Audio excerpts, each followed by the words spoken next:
கேள்வி பார்வையாளர் வணக்கம். இந்த நேர்காணலில் நாம் சந்திக்க இருக்கும் சிறப்பு விருந்தினர் புரட்சிகர இளைஞர் முன்னணியின் குமரன் அவர்கள். சார் வணக்கம். வணக்கம்.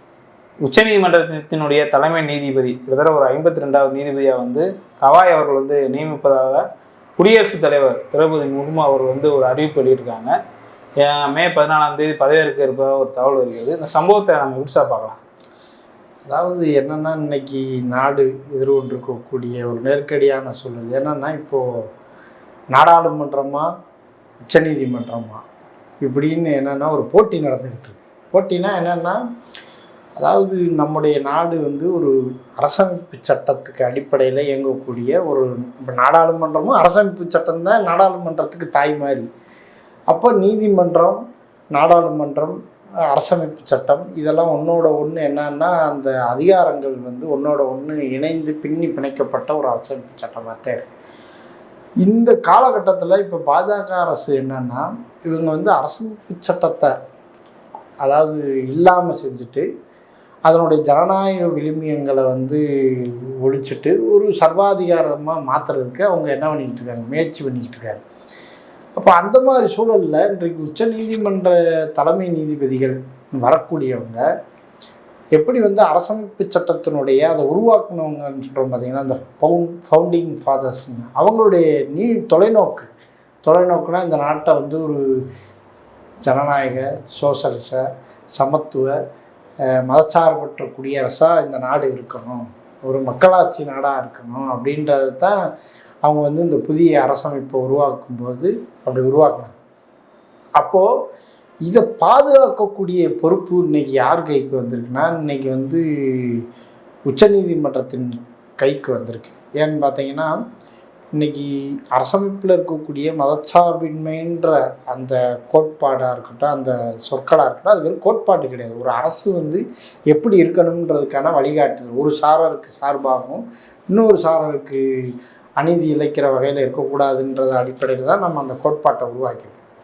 இன்றைக்கி வக்பு சட்ட திருத்தமாக இருக்கட்டும், அல்லது இப்போது மதச்சார்பின்மைக்கு எதிராக ஒன்றிய பாஜக அரசு குடியுரிமை சட்ட திருத்தமாக இருக்கட்டும், எதெல்லாம் இப்போ அவங்க என்ன பண்ண பார்க்குறாங்கன்னா, இந்த வழிபாட்டு தலங்கள் சட்டத்தை நடைமுறையில் இல்லாமல் செய்கிறதுக்கு பல முயற்சிகள் செஞ்சுக்கிட்டே இருக்காங்க. அப்போ இப்படியான ஒரு நாட்டில் ஒரு குறிப்பிட்ட மத பிரிவினர் அவங்களுக்கு அநீதி இழைக்கக்கூடிய ஒரு சூழல் உருவாகிற ஒரு காலகட்டத்தில் இன்றைக்கு அதை பாதுகாக்கக்கூடிய பொறுப்பு உச்சநீதிமன்றத்துக்கு. அதே போல் இது ஒரு ஒரு ஃபெடரல் ஒரு கூட்டாட்சி அரசியல் அமைப்பாக நீடிப்பதா, அல்லது அதிகாரங்கள் குவிந்த ஒரு ஒன்றிய அரசா இருப்பதா, ஒன்றிய அரசா இல்லை ஒரு சர்வாதிகார அரசா, ஒரு ஒற்றைத்துவ அரசா மாறுறதா, இப்படின்னு ஒரு நெருக்கடி நடந்துக்கிட்டே இருக்குது. இப்போ கூட நம்ம பார்த்தோம்னா, அந்த ஆளுநர் ஆர்.என். ரவிக்கு எதிராக தமிழ்நாடு அரசு தொடுத்த வழக்கில் ரொம்ப தெளிவாக அந்த 2 நீதிபதிகளும் தீர்ப்பு கொடுத்துருக்காங்க. அதாவது என்னன்னு பார்த்தீங்கன்னா, அரசியல் சட்ட விவாதங்கள்லேருந்து அரசியல் நிர்ணய சபையில் இந்த விவாதங்கள் முதற்கொண்டு பல்வேறு ஆணையங்கள், அதாவது மத்திய மாநில உறவுகள் தொடர்பாக போட்ட ஆணையங்கள்லேருந்து இப்படி பலவற்றை உச்சநீதிமன்ற தீர்ப்புகள்லேருந்து நாடாளுமன்ற முறை உலகளவில் எப்படி செயல்படுது, நம்ம எந்த நம்ம இங்கிலாந்து இந்த வெஸ்ட்மினிஸ்டர் நாடாளுமன்ற முறைன்னு சொல்லுவோம், அதை இங்கிலாந்தில் தோற்றம் பெற்ற அந்த நாடாளுமன்ற முறையை நம்ம பின்பற்றோம். நம்ம அதாவது அதிபராட்சி முறை நம்ம கிடையாது, அது நாடாளுமன்றத்துக்கு தான் நம்ம நாட்டில் அதிக அதிகாரம். அப்படியான ஒரு நாடாளுமன்ற ஜனநாயகத்தை நம்ம அரசமைப்பை உருவாக்குனாங்க. இப்போ அதுக்கு ஒரு நெருக்கடியை இன்றைக்கு தேர்ந்தெடுக்கப்படாத ஆளுநர்கள் மூலமாக ஒன்றிய பாஜக அரசு அதை மாநிலங்கள் இல்லாத இந்தியா, ஒரு அதிகாரங்கள் ஒற்றைத்துவமான இந்தியான்னு ஒன்று உருவாக்குறதுக்கு அவங்க முயற்சிக்கிறாங்க. அதை இன்னைக்கு உச்சநீதிமன்ற நீதிபதிகள் என்ன பண்ணியிருக்காங்க, தடுத்துருக்காங்க. இப்போ அதனால் என்னென்னா, இந்த ஆற்றாமையிலையும் இந்த பல்லு பிடுங்கின பாம்பு எப்படி சீரும், அது மாதிரி என்னன்னு கேட்டிங்கன்னா, இன்றைக்கு பாஜகவை சேர்ந்தவர்கள் இன்னும் அந்த ஒரு நாடாளுமன்ற நிஷிகாந்த் துபேன்றவர் பார்த்தீங்கன்னா, இது இந்த நாட்டில் நடக்கிற எல்லா சிக்கலுக்கும் யார் தான் காரணம், தலைமை நீதிபதி தான் காரணம், உள்நாட்டு போருக்கு சஞ்சீவ் தான் காரணம் அப்படின்னு என்னென்னா நாடாளுமன்றத்திலே ஒரு உச்சநீதிமன்ற நீதிபதியை எதிர்த்து பேசுகிறார். அது மட்டும் கிடையாது, ஒரு அரசியலமைப்பு சட்ட பதவியில் இருக்கக்கூடிய துணை குடியரசுத் தலைவர். அவர் வந்து வைக்கிறது, அவர் வந்து ஒரு கட்சி தலைவர் கிடையாது. நீங்கள் என்னென்னா ஒரு கான்ஸ்டியூஷனல் ஹெட்டு, அதாவது அரசமைப்பு தலைமையில் இருக்கக்கூடியவர் ஒருத்தர். அவர் என்ன சொல்கிறாருன்னா, ஜனநாயகத்தின் மீது நீதிமன்றம் என்ன பண்ணுது, ஏவுகணைகளை விட்டு தாக்குதான். இவங்க என்னமோ ஜனநாயக காவலர்கள் மாதிரியும், அதாவது நீதிமன்றம் ஏதோ ஜனநாயகத்துக்கு எதிராக செயல்படுற மாதிரியும் ஒரு உரையாடலை. அதாவது இப்போ என்னென்னா, உச்சநீதிமன்றம் இவருடைய செயல்பாடுகளுக்கு தடை விதிக்கக்கூடிய இடமா இருக்குது. இப்போ நீங்கள் வக்பு சட்டத்தை வந்து என்ன பண்ணிட்டாங்க, செயல்படுத்த விடாமல் நிறுத்தி வச்சிட்டாங்க. அதுபோல் வந்து இப்போ இந்த ஆளுநருடைய அத்துமீறல்களையும், ஆளுநருக்கு வந்து இனிமேல் சட்ட முன்வடிவுகளுக்கு ஒப்புதல் தர்றதுக்கு வந்து கால நிர்ணயம் பண்ணிட்டாங்க. ஆளுநருக்கு மட்டும் கிடையாது, குடியரசுத் தலைவருக்கும் கால நிர்ணயம் பண்ணிட்டாங்க. ஆமாம், 3 மாதம் 1 மாதம் இப்படின்ற மாதிரி ஒரு கால வரையறை பண்ணியிருக்காங்க. அப்போ இவங்களுக்கு என்னன்னா, திடீர்னு நாடாளுமன்ற முறையின் மீது காவலர்கள் அவங்க மாதிரி நாடாளுமன்றத்துக்கு தான் அதிகாரம் இருக்கணும், நீதிமன்றத்துக்கு எப்படி? அதாவது அது ஒன்று என்னன்னா, அரசியலமைப்பை மீறும் பொழுது அது குடிமக்களுடைய உரிமை. நீங்கள் அரசியலமைப்புன்றதை விட குடிமக்கள், ஏன்னா அரசியலமைப்பு நாளுக்கு நாள் என்ன பண்ணக்கூடியது, ஒரு வளரக்கூடிய ஒரு அமைப்பு. குடிமக்களுடைய அடிப்படை உரிமைகள் பாதிக்கப்படும் பொழுது, அது நாடாளுமன்ற பெரும்பான்மையின் மூலமாக கூட பாதிக்கப்படும் பொழுது, அதில் தலையிடுற அதிகாரம் யாருக்கு இருக்குது? உச்சநீதிமன்றத்துக்கு இருக்குது. இப்படி தான் எமர்ஜென்சி காலத்தில் வந்து இந்திரா காந்தி நாடாளுமன்றத்தை கலைத்து விட்டு ஒரு நெருக்கடி நிலையை அறிவித்த போது நீதிமன்றம் தலையிட்டு தான் என்ன பண்ணுச்சு, அதை தடுத்து நிறுத்தணும். இப்படி நீதிமன்றத்துக்கு பல வரலாறுகள் இருக்குது. இது மாதிரி காரணமின்றி கலைக்கப்பட்ட மாநில அரசுகளை தடுத்து நிறுத்துவதற்கு அந்த எஸ்ஆர் பொம்மை வழக்கில் வந்து உச்சநீதிமன்றம் தலையிட்டது. ஏற்கனவே நம்ம அந்த பேரறிவாளன் வழக்கில் கூட பார்த்தீங்கன்னா 161 மாநிலங்களுடைய அந்த இறையாண்மை அதிகாரம் வந்து ஒரு அமைச்சரவைக்கு தான், மக்களால் தேர்ந்தெடுக்கப்பட்ட அமைச்சரவைக்கு உதவி செய்வதற்கும் அதனுடைய ஆலோசனையின்படி இயங்குவதற்கு தான் ஆளுநருக்கு அதிகாரம் இருக்குது. அதில் இதை என்ன குறிப்பிட்டு சொல்லியிருக்காங்க, நாம் வந்து பாராளுமன்ற ஆட்சி முறையில் இருக்கிறோம், அதனால் தேர்ந்தெடுக்கப்படக்கூடிய அமைப்புக்கு கட்டுப்பட்டு தான் என்ன இருக்க முடியும், இந்த அரசமைப்பு சட்ட பதவிகள் இருக்கணும்னு சொல்கிறாங்க. ஆனால் இவங்க என்னென்னா ரிவர்ஸாக, இவங்களுக்கு சாதகமாக அந்த நாடாளுமன்ற முறையை, அதாவது குடிமக்களுக்கு எதிராக, பெரும்பான்மை மக்களுக்கு எதிராக நாடாளுமன்ற முறையினுடைய காவலர்கள் போல் இவங்க என்ன பண்ணி வராங்கன்னா வேஷம் போட்டு வராங்க. அப்போ இப்படியான ஒரு நெருக்கடியான ஒரு சூழலில் இதை பாதுகாக்கக்கூடிய பொறுப்பில் இன்றைக்கி இதுதான் இருக்குது, உச்சநீதிமன்றம் தான் இருக்குது. இன்றைக்கி கடந்த இந்த சஞ்சீவ் கண்ணா வர்றதுக்கு முன்ன வரைக்கும் உச்சநீதிமன்றம் ஒரு அரசு சார்பு நிலையை எடுக்கக்கூடிய ஒரு சூழல் உருவாயிடுச்சு. அது வந்து பாஜக ஆட்சிக்கு வந்ததுலேருந்தே அதன் மீது கிடுக்கிப்பிடி போட்டு என்ன பண்ணிக்கிட்டே இருந்தாங்க, தடுத்துக்கிட்டே இருந்தாங்க. இவரே கூட சந்திரசூட்டே கூட சொன்னார், என்னன்னா எதிர்கட்சிகள்லாம், அதாவது இந்த அரசமைப்பு மீறி பாஜக செயல்பட்டுக்கிட்டு இருக்குன்னு வழக்குகள் தொடுத்த போதெல்லாம் அவர் எதுவுமே செய்யலை, அது தொடர்பான வழக்குகளே விசாரிக்கலை.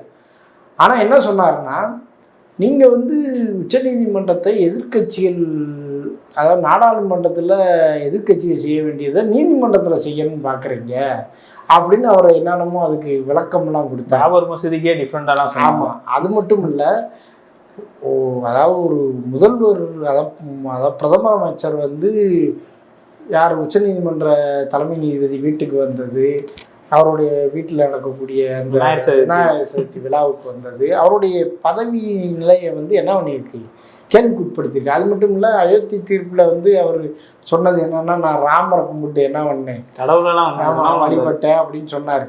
அப்போ வந்து அப்புறம் ஏற்கனவே இந்த கோகா எல்லாம் பார்த்தீங்கன்னா மாநிலங்களவை உறுப்பினராகவே ஆனார் வரலாற்றில் முதன் முறையாக. அப்புறம் பல உச்சநீதிமன்ற நீதிபதிகள், இப்போ அருண் மிஸ்ரான்னு ஒருத்தர்லாம் வந்து தேசிய மனித உரிமை ஆணையத்துக்கு பொறுப்புக்கு போனார். சில நீதிபதிகள் மாநில ஆளுநர்களாக மாறினாங்க. இப்படி வந்து அரசாங்கத்தினுடைய ஒரு அங்கமாக மாறுவது அப்படின்னு ஒரு நிலையெடுக்கக்கூடிய சூழல் இந்த பாஜக ஆட்சிக்கு வந்தோடனே ஏற்பட்டிருக்கு. இன்றைக்கி இந்த ஒரு இடைக்கட்டத்தை வேணும்னா சொல்லலாம். அதாவது சந்திரசூட்டுக்கு அப்புறம் இந்த சஞ்சீவ் கண்ணா வந்த பின்னாடி என்ன நடந்திருக்குன்னா, ஒரு என்ன இருக்குது, ஒரு பேலன்ஸ், ஒரு சமநிலை இருக்கிற மாதிரி இருக்குது. இந்த சமநிலையை அவங்க விரும்பலை. இப்படியான ஒரு சூழலில் தான் இன்றைக்கி புதிய உச்சநீதிமன்ற தலைமை நீதிபதியாக வந்து யாருன்னா கவாய் தேர்ந்தெடுக்கப்படுகிறார். அவர் வந்து தலித் சமூகத்திலேருந்து வந்திருக்கிறார். பார்ப்போம் அவர் என்ன செயல்பட போகிறாருன்னு வந்து இனிமேல் பொறுத்து தான் பார்க்க முடியும். இந்த ஆளுநர் விஷயத்தை அந்த இதில் பேசியிருந்தேங்க. குறிப்பாக பார்த்தோம்னா தமிழ்நாட்டு ஆளுநருக்கும் முதலமைச்சர் மு.க.ஸ்டாலின் முறையான அந்த விவாதம் வந்து தொடர்ந்து போய்கின்ற ஒரு சூழலில் கலைஞர் பல்கலைக்கழகம்னு ஒரு பல்கலைக்கழகத்தை நிறுவி அதில் வந்து வேந்தராக ஸ்டாலின் அவர்கள் தொடர்பான்ற ஒரு கருத்து வந்திருக்குது.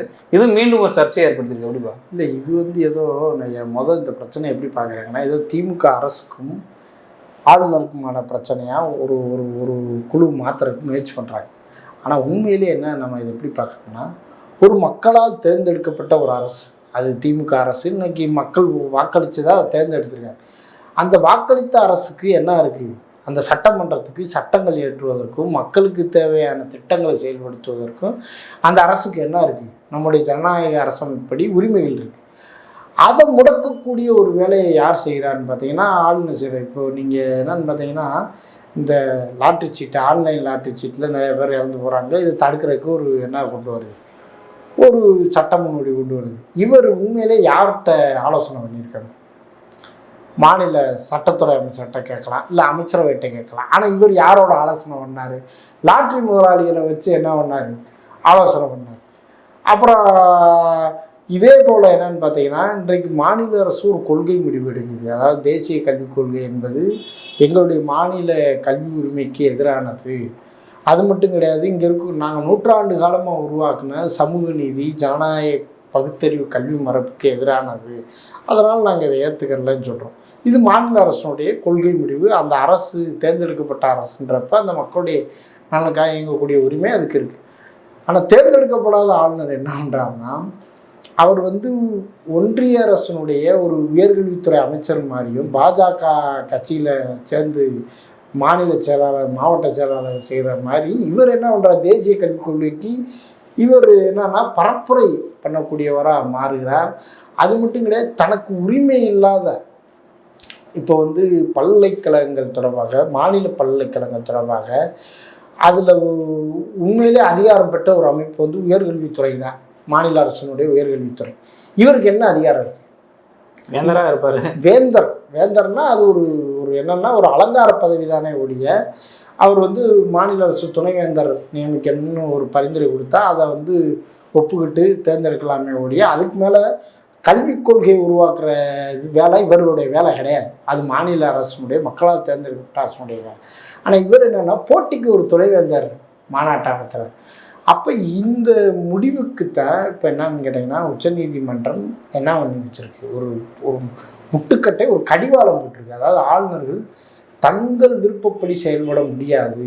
இதனால் வரைக்கும் இந்த 75 ஆண்டுகால அரசியல் வரலாற்றில், அரசியலமைப்பு சட்ட வரலாற்றில் இதுவரைக்கும் ஆளுநர்கள் வந்து இந்த மாநில அரசுகளுடைய சட்ட முன்வடிவுகளுக்கு ஒப்புதல் தர்றதுக்கு கால வரையறையே கிடையாது. அதாவது விரைவில் அப்படின்னு இருக்குது, எவ்வளோ கூடுமான விரைவில் ஒப்புதல் அளிக்கணும். ஆனால் இந்த இந்த இந்த ஓட்டையை பயன்படுத்திக்கிட்டு இவங்க என்னென்னா, இவங்களுக்கு விரும்பாத அல்லது இவங்களுக்கு எதிர்கட்சி ஆட்சியில் இருந்தால் அதை கிடப்பில் போடுறத ஒரு ஒரு வேலையாகவே செஞ்சுங்கன்னா, இன்னும் பாஜக வந்த பின்னாடி அதாவது ஆளுநர்கள் வந்து என்னன்னு கேட்டிங்கன்னா ஒரு சர்வாதிகாரிகளாக மாறி அவங்க வந்து மாநில அரசை முடக்கிறதும் ஒரு போட்டி அரசாங்கத்தை நடத்துகிற வேலையும் பல மாநிலங்களில் பண்ணாங்க.